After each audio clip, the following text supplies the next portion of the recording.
स्वागत है आप सभी का डीडी न्यूज पर। आप देख रहे हैं मिड डे प्राइम। मैं हूं रमा त्यागी। अगले 1 घंटे में हम बात करेंगे देश भर की बड़ी खबरों की, बताएंगे दुनिया भर में कौन कौन सी खबरों पर है सबकी नजर, क्या चल रहा है खेल और अर्थ जगत में, और कुछ झलके फिल्म, कला और संस्कृति के क्षेत्र से भी। लेकिन सबसे पहले बड़ी खबरें। राष्ट्रीय एकता दिवस के रूप में मनाई जा रही है लौह पुरुष सरदार वल्लभ भाई पटेल की 148वीं जयंती। प्रधानमंत्री नरेंद्र मोदी ने गुजरात के एकता नगर में सरदार पटेल को दी श्रद्धांजलि। कहा, भारत के सामर्थ्य को देखकर दुनिया हैरान, ऐसा कोई संकल्प नहीं जिसे भारतवासी सिद्ध न कर सके।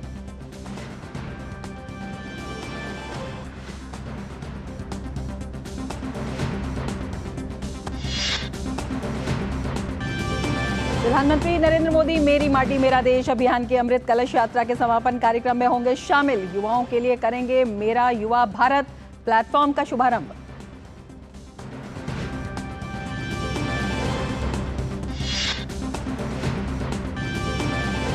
विदेश मंत्री डॉक्टर एस जयशंकर आज से पुर्तगाल और इटली की 4 दिवसीय यात्रा पर। दोनों देशों में अपने समकक्षों के साथ तमाम क्षेत्रीय और बहुपक्षीय मुद्दों पर करेंगे चर्चा।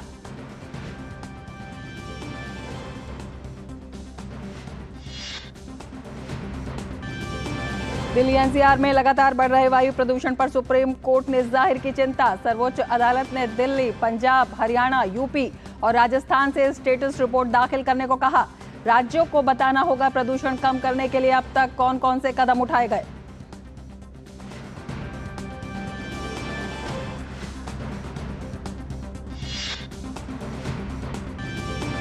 मध्य प्रदेश की सभी 230 विधानसभा सीटों और छत्तीसगढ़ की 90 में से 70 सीटों के लिए नामांकन पत्रों की चल रही है जांच। 2 नवंबर तक वापस लिए जा सकते हैं नाम।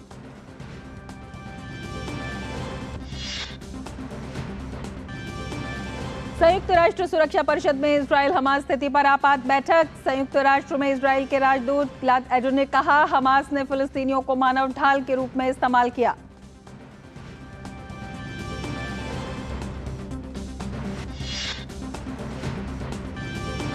और क्रिकेट विश्व कप में आज पाकिस्तान की भिड़ंत बांग्लादेश से। कल खेले गए मुकाबले में अफगानिस्तान ने दर्ज की अपनी तीसरी जीत। श्रीलंका को 7 विकेट से दी करारी शिकस्त।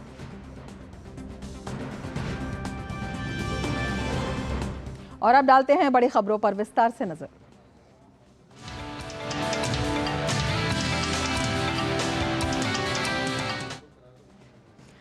आज पूरा देश लौह पुरुष सरदार वल्लभ भाई पटेल की जयंती एकता दिवस के रूप में मना रहा है। तो बड़ी खबर में बात राष्ट्रीय एकता दिवस की सबसे पहले।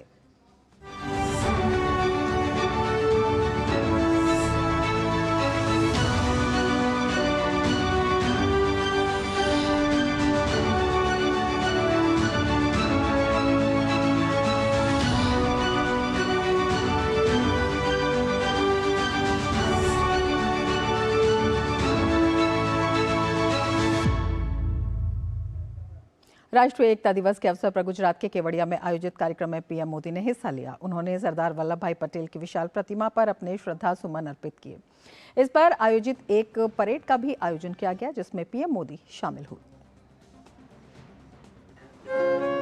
एकता नगर में आने वालों को सिर्फ इस भव्य प्रतिमा के ही दर्शन नहीं होते, उसे सरदार साहब के जीवन, उनके त्याग और एक भारत के निर्माण में उनके योगदान की झलक भी मिलती है। सरदार साहब के आदर्श ही एक भारत श्रेष्ठ भारत का संकल्प बनकर हमारे भीतर दौड़ रहे हैं। मैं इस पावन अवसर पर सरदार वल्लभ भाई पटेल के चरणों में नमन करता हूँ। देश की एकता, अखंडता और सुरक्षा का संरक्षण करने वाले लौह पुरुष के नेतृत्व को शत शत नमन। इस विशेष अवसर का साक्षी प्रधानमंत्री नरेंद्र मोदी खुद बने और राष्ट्रीय एकता दिवस पर आयोजित परेड में शामिल हुए। मैं सत्यनिष्ठा से उन्होंने सभी को इस अवसर पर राष्ट्रीय एकता की शपथ भी दिलाई। मैं राष्ट्र की एकता, अखंडता और सुरक्षा को बनाए रखने के लिए स्वयं को समर्पित करूंगा। सत्यमेव जयते के उद्घोष के साथ आ रहे हैं आंध्र पुलिस के ये दस्ते। भारतीय पुलिस बलों के एकता नगर में आयोजित कार्यक्रम में सीमा सुरक्षा बल और राज्य पुलिस की विभिन्न टुकड़ियां शामिल हुई। विशेष एनसीसी शो, स्कूल बैंड प्रदर्शन, वाइब्रेंट विलेज प्रोग्राम के तहत गाँव के आर्थिक परिदृश्य का प्रदर्शन इसमें शामिल किया गया। और अब आ रहे हैं असम पुलिस, जनहित जन सेवा के मंत्र से अपने कर्म को निभाने वाले। आजादी के अमृतकाल में देश अपनी नारी शक्ति को नमन कर रहा है। परेड के मुख्य आकर्षणों में केंद्रीय रिजर्व पुलिस बल की सभी महिला बाइकर्स द्वारा डेयर डेविल शो, देश के हर क्षेत्र में अपनी सेवाएं दी हैं। कर्तव्य की बलि देवी पर 3 महिला योद्धा। सीमा सुरक्षा बल का महिला बाइक बैंड, गुजरात महिला पुलिस द्वारा कोरियोग्राफ किया गया विशेष कार्यक्रम रहा।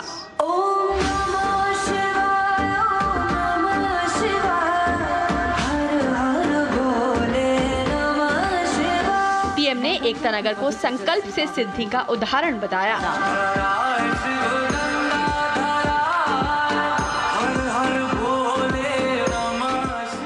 संकल्प से सिद्धि का एक बहुत बड़ा उदाहरण हमारा ये एकता नगर भी है। 10-15 वर्ष पहले किसी ने सोचा भी नहीं था कि केवड़िया इतना बदल जाएगा। आज एकता नगर की पहचान ग्लोबल ग्रीन सिटी के तौर पर हो रही है। यही वो शहर है जहां से दुनिया भर के देशों का ध्यान खींचने वाले मिशन लाइफ की शुरुआत हुई थी।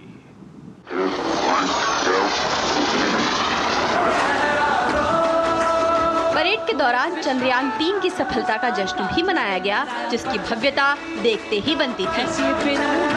चंद्रयान 3 की सफलता, यह भारत की यात्रा का प्रदर्शन था, जो आज के समय सभी के लिए प्रेरणा का केंद्र बिंदु बन चुका है।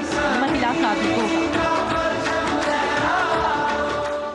आज पूरा विश्व भारत के संकल्प की दृढ़ता को, भारतवासियों के पौरुष और प्रखरता को, भारतीय जनशक्ति की जिजीविषा को आदर और विश्वास से देख रहा है। भारत की अविश्वसनीय, अतुलनीय यात्रा आज हर किसी के लिए प्रेरणा का केंद्र बन चुकी है।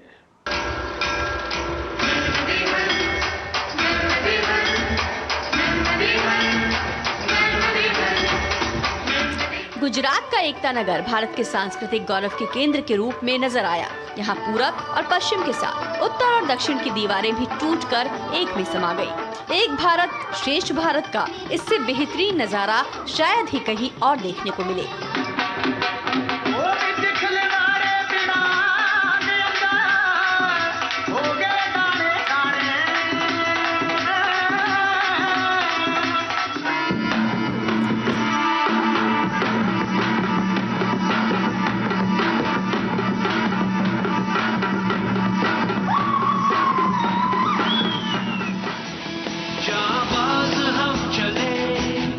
भारतीय वायुसेना के फ्लाई पास्ट ने भी सभी का मन मोह लिया।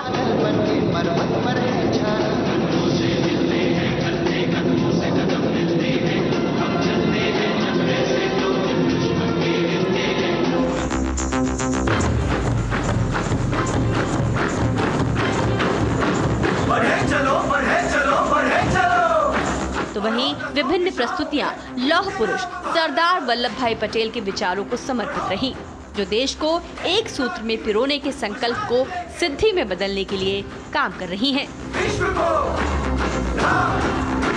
दिखाए भारत, बढ़े चलो, भारत का पराक्रम, भारत की दिखाते बढ़े चलो, हाथों में लेके अपने प्राण, ब्यूरो इनपुट के साथ एकता नगर से मेघना देव की रिपोर्ट, डीडी न्यूज़। यहाँ पे घर में नए कीर्तिमान, नए कीर्तिमान, नए कीर्तिमान। पीएम मोदी ने इस मौके पर वहां मौजूद सभी लोगों को संबोधित किया। उन्होंने कहा कि अमृत काल में भारत ने गुलामी की मानसिकता को त्याग कर आगे बढ़ने का संकल्प लिया है। उन्होंने कहा कि सरकार विकास भी कर रही है और अपनी विरासत का संरक्षण भी कर रही है। इस अमृत काल में भारत ने गुलामी की मानसिकता को त्याग कर आगे बढ़ने का संकल्प लिया है। हम विकास भी कर रहे हैं और अपनी विरासत का संरक्षण भी कर रहे हैं। भारत ने अपनी नौसेना के ध्वज पर लगे गुलामी के निशान को हटा दिया है। गुलामी के दौर में बनाए गए जरूरी कानूनों को भी हटाया जा रहा है। आईपीसी की जगह भी भारतीय न्याय संहिता लाई जा रही है। पीएम ने कहा कि देश की स्थिरता पर कोई आंच आए ऐसा काम नहीं करना है। उन्होंने बताया कि सुरक्षा बलों की वजह से देश के दुश्मन पहले की तरह कामयाब नहीं हो पा रहे हैं। प्रत्येक भारतवासी के लिए ये समय बहुत महत्वपूर्ण है। किसी को भी ऐसा कोई काम नहीं करना है जिससे देश की स्थिरता पर आंच आए। हमारे कदम भटकने से हम लक्ष्य से भी भटक जाएंगे। जिस परिश्रम से 140 करोड़ भारतीय देश को विकास के पथ पर लेकर आए हैं, वो कभी भी व्यर्थ नहीं होना चाहिए। देश के पहले गृह मंत्री होने के नाते सरदार पटेल देश की आंतरिक सुरक्षा को लेकर बहुत सख्त रहते थे। लोह पुरुष थे ना। पिछले 9 वर्षों से देश की आंतरिक सुरक्षा को कई मोर्चों से चुनौती मिलती रही है, लेकिन हमारे सुरक्षा बलों की दिन रात की मेहनत भी और उसकी वजह से देश के दुश्मन अपने मंसूबों में पहले की तरह कामयाब नहीं हो पा रहे हैं। पीएम मोदी ने तुष्टीकरण की राजनीति पर भी निशाना साधा। उन्होंने इसे देश की विकास यात्रा में सबसे बड़ी बाधा बताया। हमारी विकास यात्रा में सबसे बड़ी रुकावट है तुष्टीकरण की राजनीति। भारत के बीते कई दशक साक्षी हैं कि तुष्टीकरण करने वालों को आतंकवाद, उसकी भयानकता,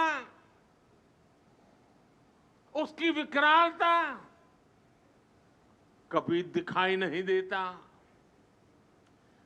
तुष्टीकरण करने वालों को मानवता के दुश्मनों के साथ खड़े होने में संकोच नहीं हो रहा है। वो आतंकी गतिविधियों की जांच में कोताही करते हैं। केवड़िया में प्रधानमंत्री ने 160 करोड़ रुपए की कई विकास परियोजनाओं का शुभारंभ किया और शिलान्यास भी किया।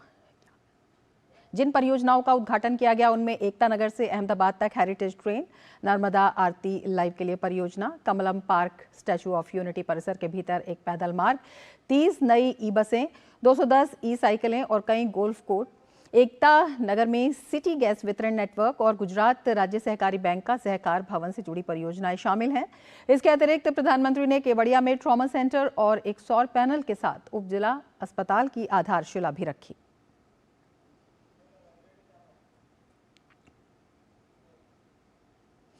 राष्ट्रपति द्रौपदी मुर्मू ने नई दिल्ली के पटेल चौक पर लौह पुरुष सरदार वल्लभ भाई पटेल को उनकी 148वीं जयंती पर श्रद्धांजलि अर्पित की।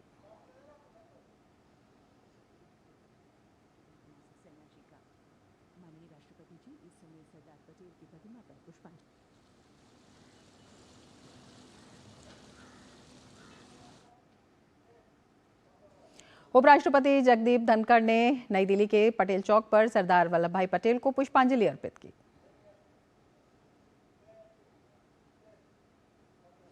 केंद्रीय गृह मंत्री अमित शाह ने भी नई दिल्ली के पटेल चौक पर सरदार वल्लभ भाई पटेल को पुष्पांजलि अर्पित की।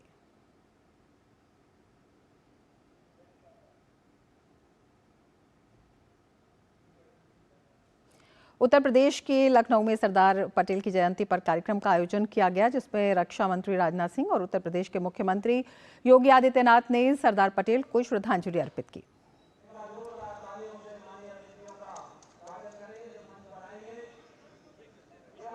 कार्यक्रम में रक्षा मंत्री राजनाथ सिंह ने कहा कि सरदार पटेल की जयंती एकजुटता के संकल्प का दिन है।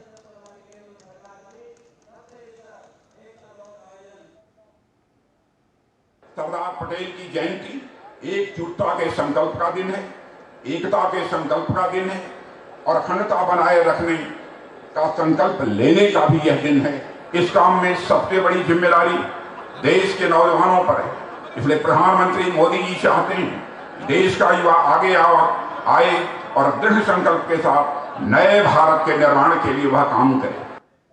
वहीं उत्तर प्रदेश के मुख्यमंत्री योगी आदित्यनाथ ने सरदार पटेल को नमन किया। राष्ट्रीय एकता के आधार स्तंभ भारत माता के महान सपूत लौह पुरुष सरदार वल्लभ भाई पटेल जी की आज पावन जयंती है। इस अवसर पर उनके प्रति विनम्र श्रद्धांजलि अर्पित करते हुए उनकी स्मृतियों को मैं नमन करता हूं। देश के यशस्वी प्रधानमंत्री श्री नरेंद्र मोदी जी ने सरदार वल्लभ भाई पटेल जी के प्रति श्रद्धा और सम्मान का भाव व्यक्त करते हुए भारत के नागरिक उनके प्रति कृतज्ञता ज्ञापित कर सके, इस दृष्टि से 31 अक्टूबर की तिथि को राष्ट्रीय एकता दिवस के रूप में आयोजित करना प्रारंभ किया। कार्यक्रम में रक्षा मंत्री राजनाथ सिंह ने रन फॉर यूनिटी को हरी झंडी दिखाई।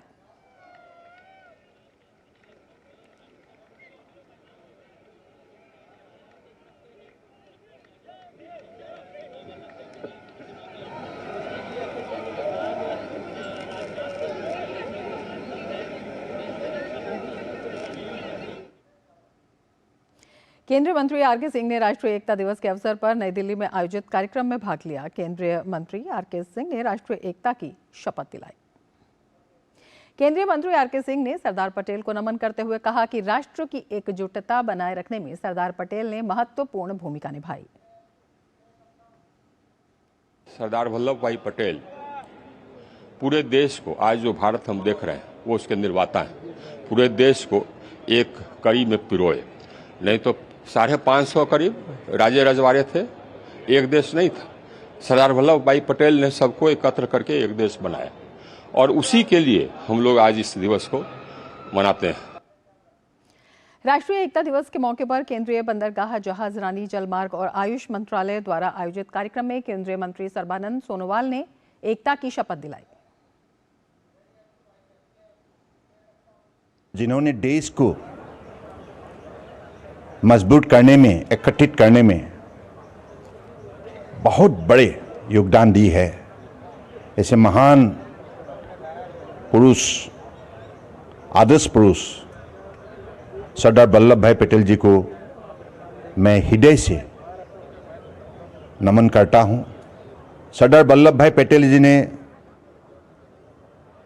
जो मार्गदर्शन हमें दी है, इसी के आधारित आज देश के आदर्शवादी नेता प्रधानमंत्री नरेंद्र मोदी जी ने देश को मजबूत बनाने में जो भी कदम उठाए हैं, इसकी वजह से आज हिंदुस्तान ने दुनिया में एक शक्तिशाली स्थान प्राप्त करने में सफलता प्राप्त की है। सरदार वल्लभ भाई पटेल की 148वीं जयंती के अवसर पर गुजरात के अहमदाबाद में मुख्यमंत्री भूपेंद्र पटेल ने रन फॉर यूनिटी को हरी झंडी दिखाई, जिसमें काफी लोगों ने भाग लिया। સરદાર વલ્લભભાઈ પટેલ નો જન્મદિવસ આપણા સૌના આદરણીય વડાપ્રધાન થઈ રહ્યા છો। સૌપ્રથમ અમદાવાદ શહેરના પોલીસ કર્મીઓ દોડમાં। गोवा के मुख्यमंत्री प्रमोद सावंत ने सांखली में सरदार वल्लभ भाई पटेल की जयंती पर रन फॉर यूनिटी को झंडी दिखाई। गोवा के मुख्यमंत्री ने कहा कि एकता का संदेश देने के लिए युवाओं ने भी अपनी भागीदारी दर्ज कराई। सरदार वल्लभ भाई पटेल के जयंती के कार्यक्रम के अवसर पर रन फॉर यूनिटी का कार्यक्रम यहाँ पे गोवा सरकार ने पूरे स्टेट में ब्लॉक लेवल पे इस कार्यक्रम का आयोजन किया है। खास करके director of education, director of higher education, director of the sports, इस सभी कार्यक्रम में पार्टिसिपेट हो रहे हैं। एकता का संदेश देने के लिए पूरे गोवा भर में से सभी यूथ इकट्ठा हुए हैं। खास करके बच्चे ने एकता की शपथ ली है और इस आज़ादी के अमृत काल में विकसित भारत के लिए आगे बढ़ेंगे। यही एकता दौड़ का संदेश है। माननीय प्रधानमंत्री नरेंद्र मोदी जी का माय भारत कैंपेन को भी मैं बहुत बहुत शुभेच्छा देता हूं। माय भारत कैंपेन में सभी गोवा के यूथ जुड़ेंगे और माय भारत के इस कैंपेन के लिए निश्चित रूप से युवाओं को एक नई दिशा देने का कार्यक्रम माननीय प्रधानमंत्री नरेंद्र मोदी जी ने किया है। और मीडिया प्राइम में आगे बढ़ेंगे, लेकिन उससे पहले लेते हैं एक ब्रेक। आप देखते रहिए डीडी न्यूज। अब क्या देख रहे हो पापा? तुम कहते हो ना कि स्टॉक मार्केट में बहुत सोच समझकर इन्वेस्ट करना चाहिए। बस थोड़ा सा ज्ञान ले रहा। किससे? हर एक स्टॉक्स एक्सपर्ट है, मस्त एजुकेशनल वीडियोस बनाता है और अच्छी इन्वेस्टमेंट की टिप्स भी देता है। पापा इन वीडियोस पे ना जाएं, अपना रिसर्च खुद करें या सेबी रजिस्टर्ड इन्वेस्टमेंट एडवाइजर से संपर्क करें। एजुकेशन के नाम पर कुछ इन्फ्लुएंसर्स अक्सर इन्वेस्टर को मिसगाइड करते हैं, नुकसान आपका होगा। सोच कर समझ कर इन्वेस्ट कर।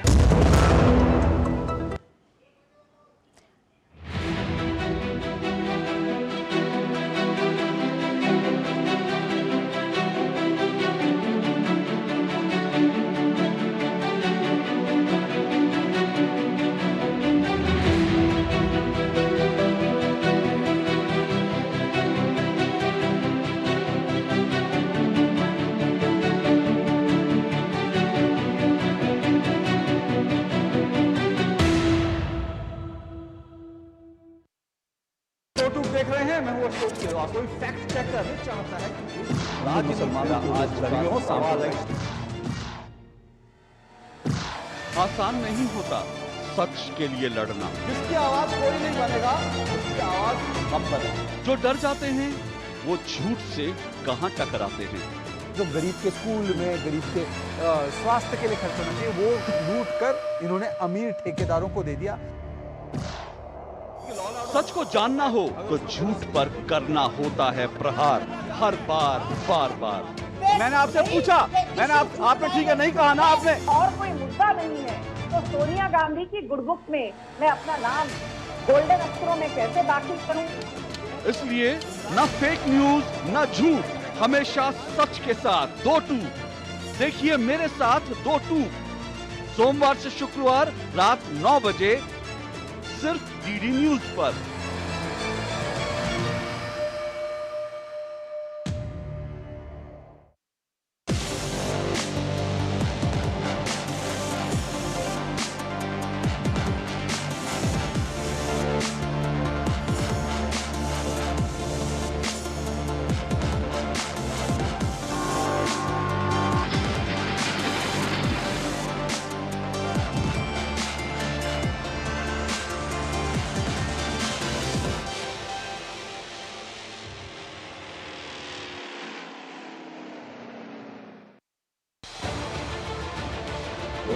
उत्तर से दक्षिण तक, पूर्व से पश्चिम तक, देश हो या दुनिया की खबर है तो पड़ताल जरूरी है।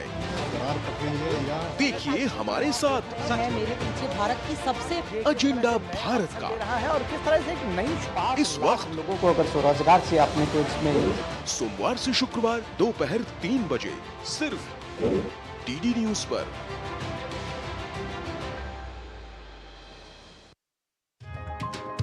चाय की प्याली के साथ खबरों से भरी नई सुबह, देश की राजनीति, आम जन की कहानी, विदेशों की हलचल, कारोबार का गुणा भाग, खेल का मैदान, मनोरंजन और ज्ञान विज्ञान, विरासत और संस्कृति के साथ सेहत की बात और ग्लैमर का तड़का। सोमवार से शुक्रवार सुबह 8 से 9 बजे, सुकून से भरा नया सवेरा।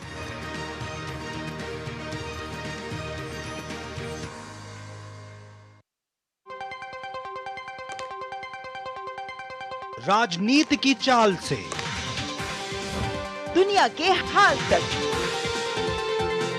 खेल के मैदान से किसान के खलियान तक, दिन भर की हर छोटी बड़ी खबर को समेटे खबर के हर किरदार को दिखाते हैं हम। डीडी न्यूज का प्राइम टाइम शो, सटीक और भरोसेमंद खबरें, खबर ही नहीं खबर का विश्लेषण भी, नए तेवर, नए कलेवर, नई धार और नई रफ्तार के साथ देखिए न्यूज नाइट हर रात 8 बजे सिर्फ डीडी न्यूज पर।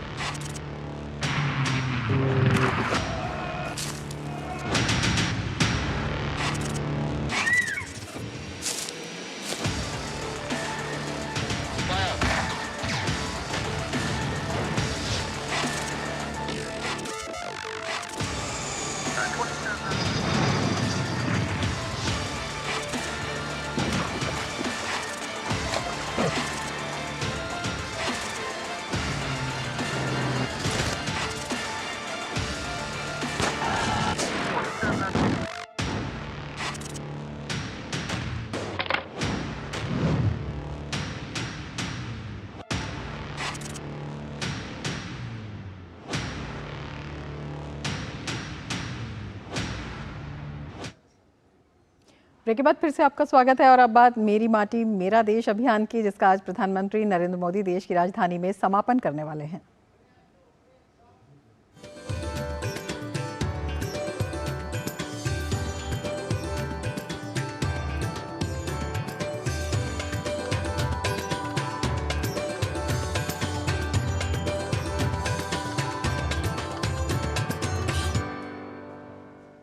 प्रधानमंत्री नरेंद्र मोदी आज नई दिल्ली के कर्तव्य पथ पर मेरी माटी मेरा देश अभियान के तहत अमृत कलश यात्रा के समापन कार्यक्रम में शामिल होंगे। प्रधानमंत्री आज देश के युवाओं के लिए मेरा युवा भारत प्लेटफॉर्म का शुभारंभ भी करेंगे। ये कार्यक्रम आज़ादी के अमृत महोत्सव के समापन समारोह के उपलक्ष्य में किया जा रहा है। मेरी माटी मेरा देश अभियान उन वीरों और वीरांगनाओं को एक श्रद्धांजलि है जिन्होंने देश के लिए सर्वोच्च बलिदान दिया है। अमृत कलश यात्रा के अंतर्गत सोमवार को सभी राज्यों और केंद्र शासित प्रदेशों से आए अमृत कलशों की मिट्टी एक विशाल अमृत कलश में मिश्रित की गई।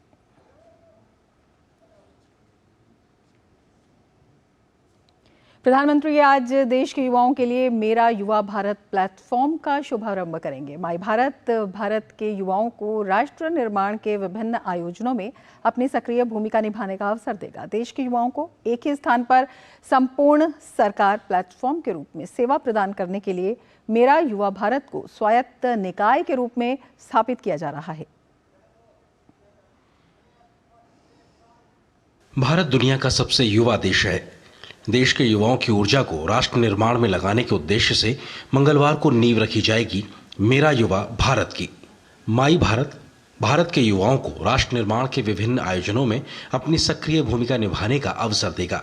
सशक्त, सुदृढ़ और समृद्ध भारत की नींव रखने वाले लौह पुरुष सरदार वल्लभ भाई पटेल की जयंती एकता दिवस के रूप में मनाई जाती है और सरदार पटेल की इसी जयंती के दिन मेरा युवा भारत यानी माई भारत की नींव रखी जाएगी। युवाओं को राष्ट्र निर्माण के विभिन्न आयोजनों में अपनी सक्रिय भूमिका निभाने का अवसर देगा। रविवार को पीएम मोदी ने मन की बात में युवाओं से माय भारत से जुड़ने की अपील की थी। 31 अक्टूबर को एक बहुत बड़े राष्ट्रव्यापी संगठन की नींव रखी जा रही है और वो भी सरदार साहब की जन्म जयंती के दिन। इस संगठन का नाम है मेरा युवा भारत यानी माय भारत संगठन भारत के युवाओं को राष्ट्र निर्माण के विभिन्न आयोजनों में अपनी सक्रिय भूमिका निभाने का अवसर देगा।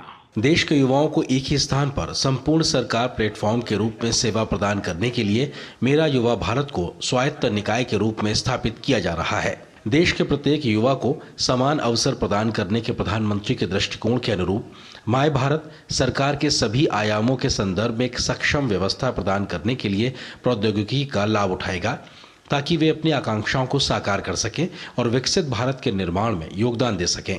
माय भारत का उद्देश्य युवाओं को सामुदायिक परिवर्तन के अग्रदूत और राष्ट्र निर्माता बनाने के लिए प्रेरित करना तथा उन्हें सरकार और नागरिकों के बीच युवा सेतु के रूप में कार्य करने में सक्षम बनाना है। इस अर्थ में माय भारत देश में युवा के नेतृत्व में विकास को बढ़ावा दिया जाएगा। प्रधानमंत्री मोदी जी माय भारत ये नई संस्था को शुरुआत करेंगे। इसके साथ माय भारत पोर्टल लॉन्च किया जाएगा और देश के करोड़ों युवा mybharat.gov.in इस पे जुड़ सकते हैं और सरकारी गैर सरकारी कार्यक्रमों में जुड़ सकते हैं। प्रोग्रामेटिक स्किल या स्किल एनहांस करने के लिए ऐसे बहुत सारे कार्यक्रम होंगे जहां पर उनका जुड़ना होगा। ये भी एक बहुत बड़ा प्लेटफॉर्म युवाओं को प्रधानमंत्री मोदी दे रहे हैं। कुल मिलाकर सरकार का ये विकसित भारत के निर्माण में भारत की युवा शक्ति को एकजुट करने का एक अनोखा प्रयास है। Bureau report, TD news. और ज़्यादा जानकारी के लिए दिल्ली से हमारे संवाददाता शैलेंद्र मिश्र हमारे साथ जुड़े हुए हैं। शैलेंद्र, अगर जानना चाहें आज के दिन के बारे में तो कई मायनों में ऐतिहासिक है। सरदार वल्लभ भाई पटेल की जन्म जयंती हो, चाहे मेरी माटी मेरा देश का समापन उत्सव, और जिस तरह से आज़ादी के अमृत महोत्सव में ये बड़ा आयोजन हो रहा है, जिस तरह से उत्साह देश के कोने कोने के युवाओं में दिखाई दे रहा है, उसे देखते हुए इस प्लेटफॉर्म का लॉन्च होना अपने आप में कितनी बड़ी उपलब्धि है, कितना बड़ा कदम है?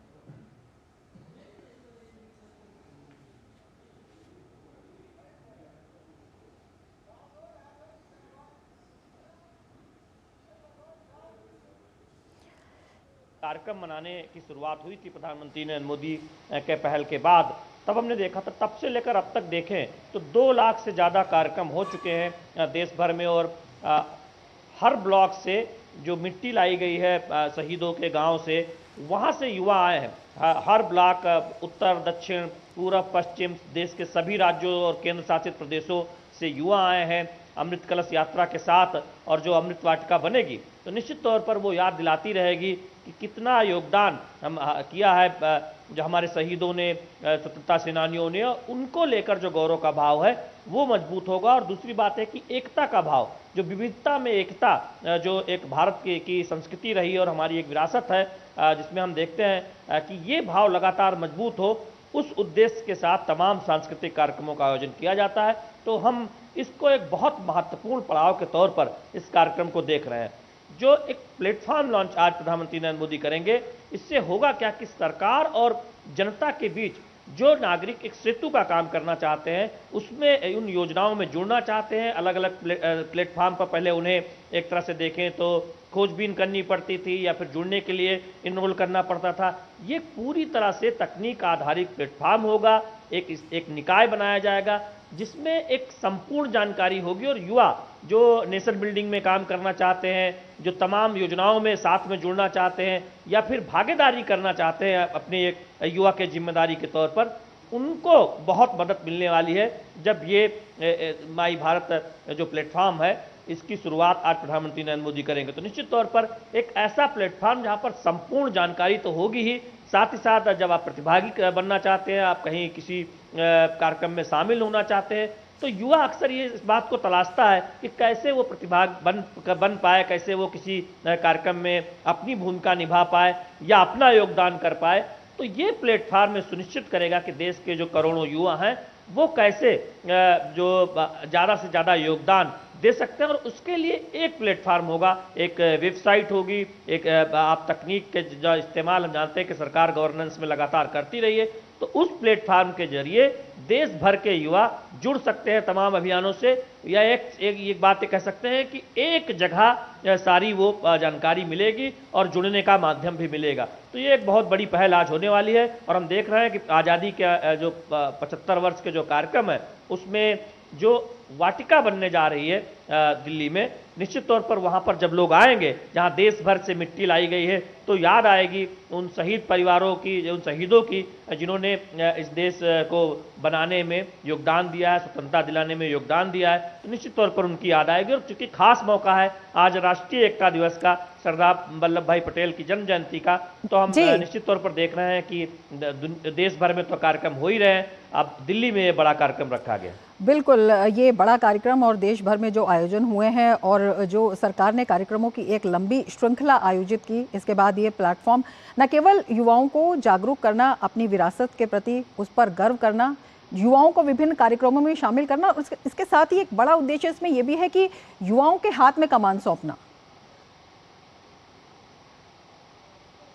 ये देखिए, निश्चित तौर पर हमारे अंदर इस अपनी विरासत को लेकर गर्व हो, और जैसा कि प्रधानमंत्री कई बार कहते हैं कि जो भावी पीढ़ी है या जो मौजूदा युवा पीढ़ी है उन्हें इस बात का मौका नहीं मिला कि वो स्वतंत्रता आंदोलन में शामिल हो सकें या देश के लिए उस तरह से आंदोलनों में स्वतंत्रता के शरीक हो सके, लेकिन हम कैसे देश को विकसित भारत बनाने में अपना योगदान दे सकते हैं। पंच प्रण की बात जो प्रधानमंत्री नरेंद्र मोदी करते हैं, उस पंच प्रण को के जो मुख्य बिंदु हो उनको समेटे हुए एक तरह से देखें तो ये मेरा माटी जो अभियान है ये आगे बढ़ा है।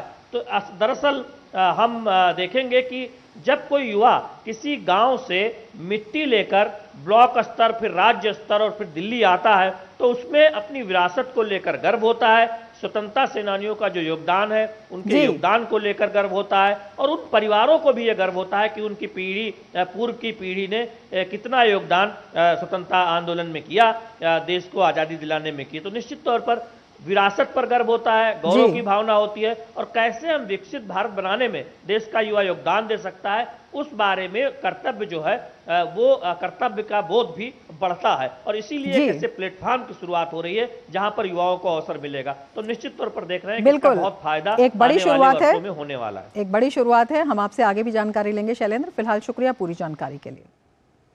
आगे बढ़ेंगे। विदेश मंत्री डॉक्टर एस जयशंकर आज से पुर्तगाल और इटली की 4 दिन की यात्रा पर हैं। यात्रा के पहले चरण में डॉक्टर जयशंकर आज से 1 नवंबर तक पुर्तगाल में होंगे। विदेश मंत्रालय ने बताया है कि पुर्तगाल यात्रा के दौरान डॉक्टर जयशंकर पुर्तगाल के विदेश मंत्री जोआओ गोमेस केविनो के साथ द्विपक्षीय संबंधों और आपसी हितों के क्षेत्रीय और द्विपक्षीय मुद्दों पर विस्तार से चर्चा करेंगे। यात्रा के दूसरे चरण में डॉक्टर जयशंकर 2 तथा 3 नवंबर को इटली की यात्रा पर रहेंगे। इस यात्रा के दौरान वे इटली के विदेश मंत्री एंटोनियो तानी के साथ बैठक करेंगे।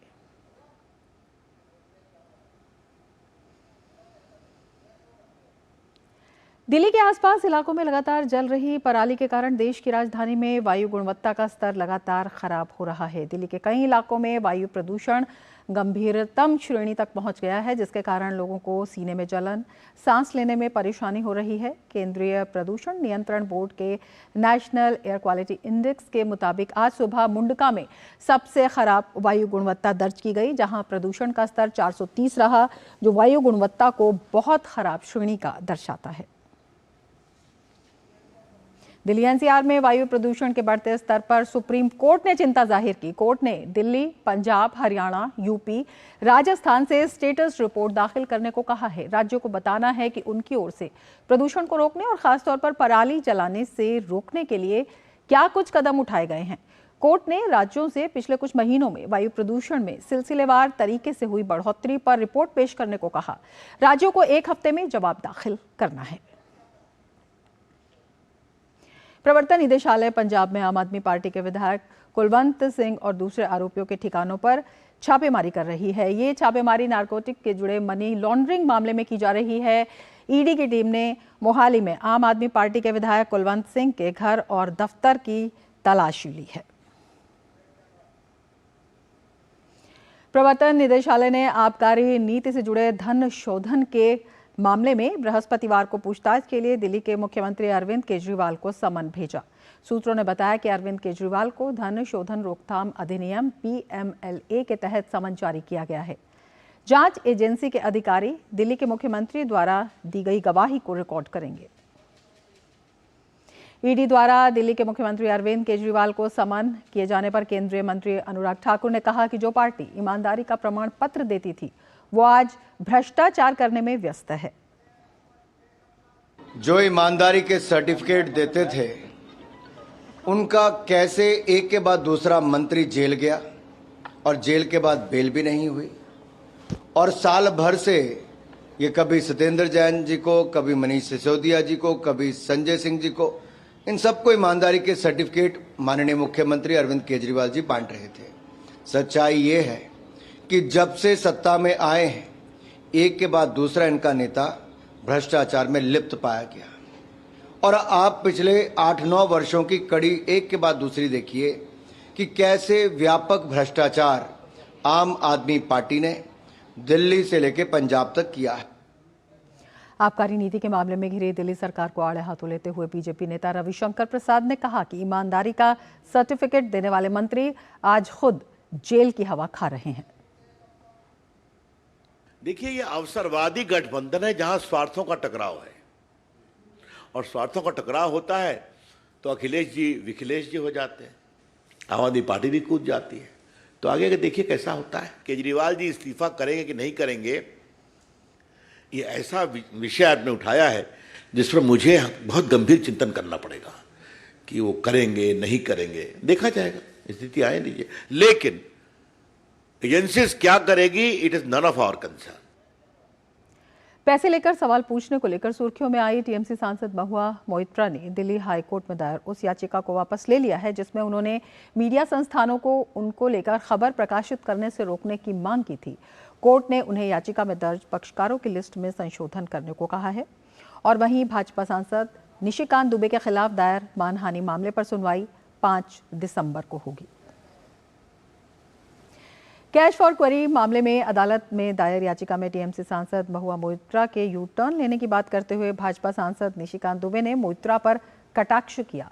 भाजपा सांसद निशिकांत दुबे ने एक्स पर एक पोस्ट में कहा, आज महुआ आरोपी भ्रष्टाचारी सांसद ने दिल्ली हाईकोर्ट में अपनी गलती मानकर सारे मीडिया के ऊपर केस वापस लेने की गुहार हाईकोर्ट से की। अब वे केवल मेरे लोकसभा अध्यक्ष को भ्रष्टाचार का पत्र लिखने पर और सुप्रीम कोर्ट के वकील विसल ब्लोअर जय अनंत देहद्राई पर केस चलाना चाहती हैं। यू टर्न कहूं या डर, अगली सुनवाई 5 दिसंबर।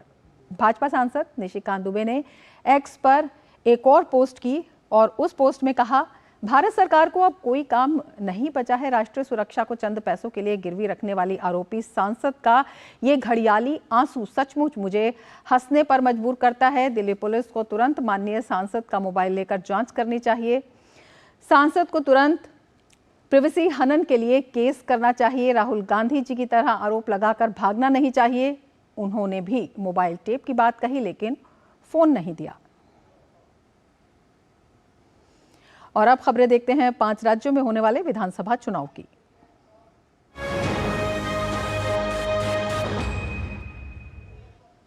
राजस्थान में होने वाले विधानसभा चुनाव को लेकर आज भाजपा राजस्थान कोर ग्रुप की दिल्ली में बैठक होगी। इस बैठक में राजस्थान के बीजेपी प्रभारी प्रहलाद जोशी, राज्य प्रभारी अरुण सिंह शामिल होंगे। इस बैठक में प्रत्याशियों के नामों पर चर्चा हो सकती है।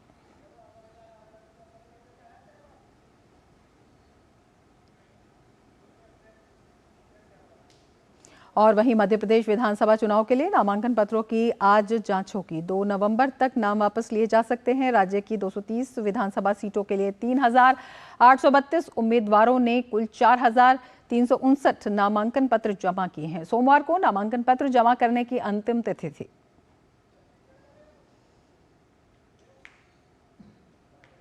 और छत्तीसगढ़ में विधानसभा चुनाव के लिए राज्य की 90 में से 70 सीटों पर नामांकन पत्रों की आज जांच होगी। छत्तीसगढ़ विधानसभा चुनाव के दूसरे चरण के लिए कल नामांकन भरने का अंतिम दिन था। राज्य में पहले चरण के लिए 7 नवंबर को मतदान होगा।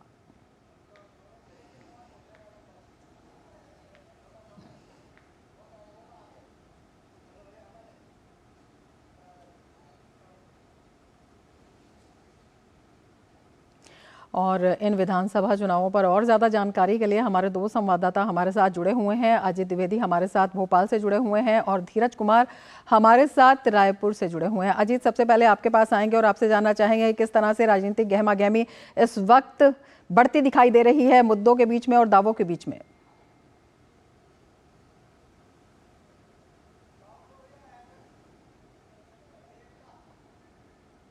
है जो कि कई नेता स्थानीय मुद्दों की बात करते हैं, तो राष्ट्रीय जो तरह जो नेता है वो कहीं ना कहीं जातिगत जनगणना और ओबीसी आरक्षण की बात कर रहे हैं, तो मुद्दे भी कहीं ना कहीं आपस में नेताओं ने बांट दिया है। लेकिन बड़ी खबर यह है कि आज जो है कांग्रेस के दोनों दिग्गज नेता जो मध्य प्रदेश में है, पूर्व मुख्यमंत्री और पीसीसी चीफ कमलनाथ और पूर्व मुख्यमंत्री दिग्विजय सिंह, दोनों को दिल्ली तलब किया गया है। शायद मान मनोबल की जो प्रक्रिया है उसको तेज कर दिया गया, जो कि नामांकन दाखिल करने का समय अब खत्म हो चुका है। आज जो है जांच की जा रही है जो नामांकन पत्रों की, और 2 तारीख तक जो है वो नाम वापस लिए जा सकेंगे। तो इन 2 दिनों के अंदर दोनों ही पार्टी कोशिश कर रही है कि जो रूठे हुए उनको मनाया जाए, और जिन लोगों ने निर्दलीय या दूसरे दलों से अपना नामांकन दाखिल कर दिया है उनको जो है नामांकन वापस लेने के लिए मनाया जाए, जो कि बहुत बड़ा आघात जो है दोनों ही पार्टियों को हो सकता है। और खासतौर से कांग्रेस को, जो कि बड़ी संख्या में कांग्रेस के जो स्थानीय नेता रहे जिनको की टिकट मिलने की उम्मीद थी, उन्होंने नामांकन दाखिल किया है। बीएसपी और सपा ने भी ऐसे जो असंतुष्ट नेता थे उनको अपने तरफ से मैदान में उतार दिया है। तो अब सिर्फ 2 ही दिन का समय बचा है और दोनों ही पार्टियां कोशिश कर रही है, और कांग्रेस के दोनों दिग्गज नेताओं को शायद इसीलिए दिल्ली तलब किया गया है शीर्ष नेतृत्व की तरफ से कि वहां पर वो बैठक कर रहे हैं, मंथन कर रहे हैं किस तरीके से जो है डैमेज को कंट्रोल किया जाए। और क्योंकि ये जो निर्दलीय है या दूसरी पार्टी में जो असंतुष्ट लोग गए हैं वो बड़ा नुकसान कर सकते हैं। हमने देखा है पिछले विधानसभा चुनाव में भी इस तरीके से जो निर्दलीय थे उन्होंने बड़ा जो है नुकसान किया था अपनी पार्टियों को।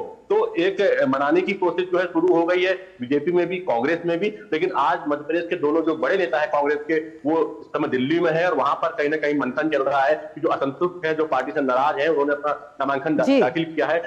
2 तारीख तक नाम वापसी की जो डेडलाइन है, उस बीच में किस तरीके से उनको मनाकर उनका नामांकन जो है वापस कराया जाए। बिल्कुल अजीत, हमारे साथ धीरज भी जुड़े हुए हैं।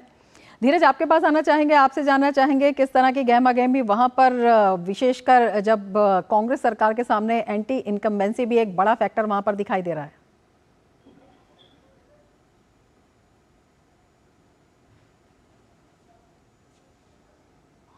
जो छत्तीसगढ़ का जो चुनाव है, ये मुकाबला बहुत ही दिलचस्प होने वाला है। और जहां तक आपने चुनावी मुद्दों की बात करी, चुनावी समीकरण की बात की, तो सबसे पहले मैं आपको बताऊं कि जो 70 विधानसभा क्षेत्र के लिए लगभग 1985 नामांकन पत्र दाखिल किए गए हैं, जिसके लिए 17 नवंबर को यहाँ चुनाव होंगे।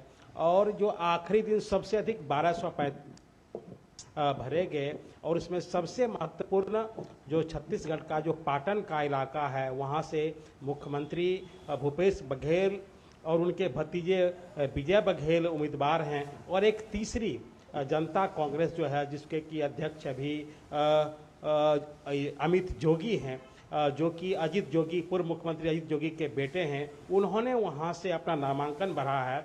और ये जो पाटन का जो क्षेत्र है, अजीत जोगी के आने से यहाँ का जो मुकाबला है वो बिल्कुल दिलचस्प बन गया है। और तीनों प्रत्याशियों में वार प्रतिवार का सिलसिला जारी है। एक तरफ अमित जोगी ये बता रहे हैं कि कांग्रेस कह रही है कि भूपेश है तो भरोसा है, और मैं कह रहा हूँ कि भूपेश है तो भ्रष्टाचार है। और न केवल मैं भूपेश बघेल के खिलाफ लड़ाई नहीं लड़ रहा हूँ, मुझे इस बार की लड़ाई भ्रष्टाचार के खिलाफ लड़नी है। तो राज्य में भ्रष्टाचार का मुद्दा छाया हुआ है। इसके पीछे की कहानी है, यहाँ पे आवास लोगों को नहीं मिल पाया, 12,000 करोड़ रुपये का पैसा वापस चला गया। जी धीरज, आप नज़र बनाए रखें। बहुत शुक्रिया धीरज आपका रायपुर से, और भोपाल से अजीत द्विवेदी आपका इतनी महत्वपूर्ण जानकारी शेयर करने के लिए बहुत बहुत धन्यवाद। और अब बात उन खबरों की जो दुनिया भर में सुर्खियों में छाई हुई हैं।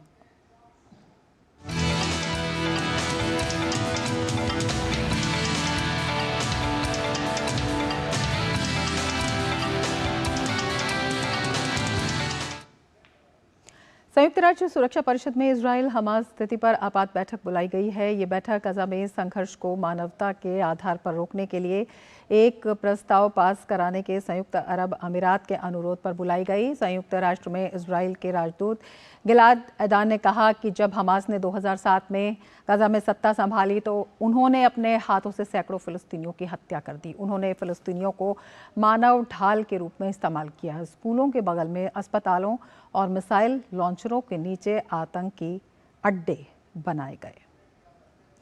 तो इजराइल हमास संघर्ष पर आपात बैठक चल रही है। यरूशलेम से हमारे संवाददाता अमृतपाल सिंह हमारे साथ जुड़े हुए हैं। अमृत, सबसे पहले क्या कुछ स्थिति वहां पर और इस आपात बैठक के बारे में भी आपसे जानकारी चाहेंगे। देखिए, पहले तो स्थिति बता देता हूं रमा के स्थिति यहाँ पे ये है कि लगातार मिलिट्री कैंपेन चल रही है, इंटेंसिफाई हो गई है और एरियल बॉम्बिंग्स लगातार इजरायली एयरफोर्स कर रही है। ग्राउंड फोर्सेस भी गजा पट्टी में हैं। जो IDF है, इजरायली डिफेंस फोर्स, इनकी फ़ौज बेसिकली वो कह रही है कि कई ठिकाने हमास के इन्होंने अटैक किए। 300 से ज़्यादा टारगेट से इन्होंने अटैक किए, जिसमें ये कह रहे हैं, इनका क्लेम है कि काफ़ी हमास के ऑपरेटिव्स या हमास के टेररिस्ट्स ये कहते हैं उनको इन्होंने मारा है। ये कह रहे हैं कि अंडरग्राउंड शैफ्ट्स और जो टनल्स है उसमें भी इन्होंने अटैक्स लॉन्च किए हैं और उसमें कई हमास के जो आतंकवादी हैं वो मर गए हैं और वहीं सिविलियन कैजुअलिटीज़ हो रही हैं। और UN की जो आंकड़ा है, हमास का तो खैर आंकड़ा काफ़ी ज़्यादा है, क्योंकि आप जानती हैं कि मिलिट्री कैंपेन का एक इंटीग्रल पार्ट आजकल इंफॉर्मेशन वॉरफेयर है।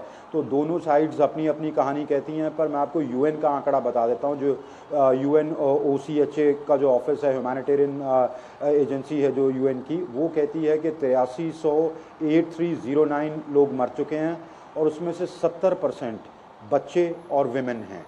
UNRWA refugee welfare agency UN की, वो ये फ़लस्तीन के लिए वो ये कह रही है कि पानी बंद कर दिया गया है। जो साउथ में इन्होंने पानी प्रॉमिस किया था कि पाइपलाइन के थ्रू भेजेंगे, पर मंडे को इन्होंने बंद कर दिया और कहा जा रहा है कि रिपेयर्स हो रही हैं उस पर, पाइपलाइन पर। सेंट्रल जो गजा में पानी देना था वो उस पर वो ये कह रहे हैं कि ये कह रहे थे कि हम छोड़ देंगे, पर पानी छोड़ा नहीं है अभी तक। एक थोड़ी अच्छी बात यह है कि लगातार जो राहत सामग्री है वो अंदर जा रही है। कल करीब 22 ट्रक अंदर गए, 26 ट्रक अंदर गए। उससे पहले रविवार को करीब 33 ट्रक अंदर गए। 20 का जो एग्रीमेंट था मिस्र और अमेरिका के बीच में, वो थोड़ा रिलैक्स हुआ लगता है और अंदर जा रही है एड। पर UN वहीं ये कह रहा है, और रेड क्रेसेंट जो सोसाइटी है फ़लस्तीन की, वो कह रही है कि ये this is a fraction of what is required है, बहुत कम है, पर चले जितना भी है वो जा रहा है इंटेंसिफाइड मिलिट्री कैंपेन के बावजूद। अब आए बैठक जो हो रही है, जो UAE प्रस्ताव ला रहा है। देखिए, कई प्रस्ताव लाए गए, कई पास भी हो गए, उनका कोई ख़ास मतलब है नहीं। बेंजामिन नेतन्याहू ने साफ कह दिया, कल एक प्रेस कॉन्फ्रेंस की जी, हम लोग वहीं थे, साफ उन्होंने कह दिया कि जी हम अपनी मिलिट्री कैंपेन नहीं रोकेंगे, संघर्ष विराम या युद्ध विराम नहीं होगा। उन्होंने तो ये कंपेयर कर दिया कि अगर संघर्ष विराम ये समर्पण होगा आतंकवाद को, बार्बरता को समर्पण होगा। उन्होंने एक सवाल पूछ लिया, कहते क्या अमेरिका ने 9/11 के बाद युद्ध विराम कर दिया था या पर्ल हार्बर के बाद युद्ध विराम कर दिया था? उन्होंने कहा कि जब तक हमारा मिलिट्री ऑब्जेक्टिव नहीं अचीव होता, कोई कहता रहे चाहे, हमको कोई फर्क नहीं पड़ता, हम बिल्कुल सीज फायर नहीं करेंगे। तो जी स्थिति ये है। जी अमृत, आप नजर बनाए रखें। फिलहाल शुक्रिया पूरी जानकारी के लिए। और मीडिया प्राइम में अब ले लेते हैं एक ब्रेक। आप देखते रहिए DD न्यूज। तुम्हें पता है इन्वेस्टर्स के लिए एक इन्वेस्टर प्रोटेक्शन फंड होता है, IPF। लेकिन अगर तुम्हारा ट्रेड एक्सचेंज पर एग्जीक्यूट नहीं हुआ या फिर कोई गारंटीड रिटर्न्स वाली स्कीम है, तो ये IPF आपकी मदद नहीं कर सकता है। और अगर आपका ब्रोकर ही डिफॉल्टर बन जाए तो फिर IPF आपको कॉम्पेंसेशन दिला सकता है। कहाँ से सीखा? NSE की साइट पर। सोच कर समझ कर इन्वेस्ट कर, हो बिजनेस बढ़ाना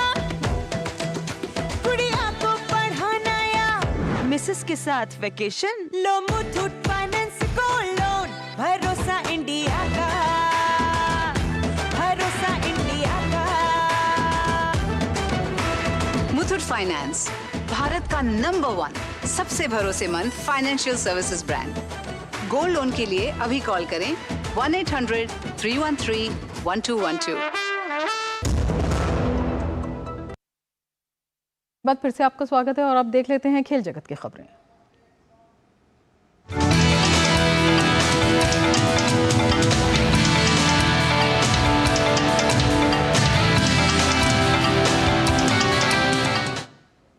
वनडे विश्व कप में आज पाकिस्तान और बांग्लादेश की टीम आमने सामने होंगी। दोनों टीमों के लिए ये मुकाबला काफी अहम होने वाला है। पाकिस्तान ने इस विश्व कप में सिर्फ 2 मुकाबले जीते हैं और 6ठे स्थान पर है। सेमीफाइनल की उम्मीदों को जिंदा रखने के लिए उन्हें ये मैच हर हाल में जीतना होगा। वहीं बांग्लादेश की टीम को सिर्फ 1 मैच में जीत मिली है और वो 9वें स्थान पर है। भारतीय जूनियर हॉकी टीम ने 11वें सुल्तान जोहर कप 2023 में न्यूजीलैंड को 6-2 से हरा दिया। इसके साथ ही भारत ने सेमीफाइनल में प्रवेश कर लिया है। इस मैच में भारतीय टीम का शानदार प्रदर्शन देखने को मिला। भारत के लिए अमनदीप लाकड़ा ने 3 गोल दागे, जबकि अरुण साहनी ने 2 गोल किए। पुवन्ना चंदूरा बॉबी ने टीम के लिए 1 गोल किया। न्यूजीलैंड के लिए ल्यूक एल्ड्रिड ने 2 गोल किए। इसके साथ ही मिड डे प्राइम में फिलहाल इतना ही। दीजिए इजाजत, नमस्कार।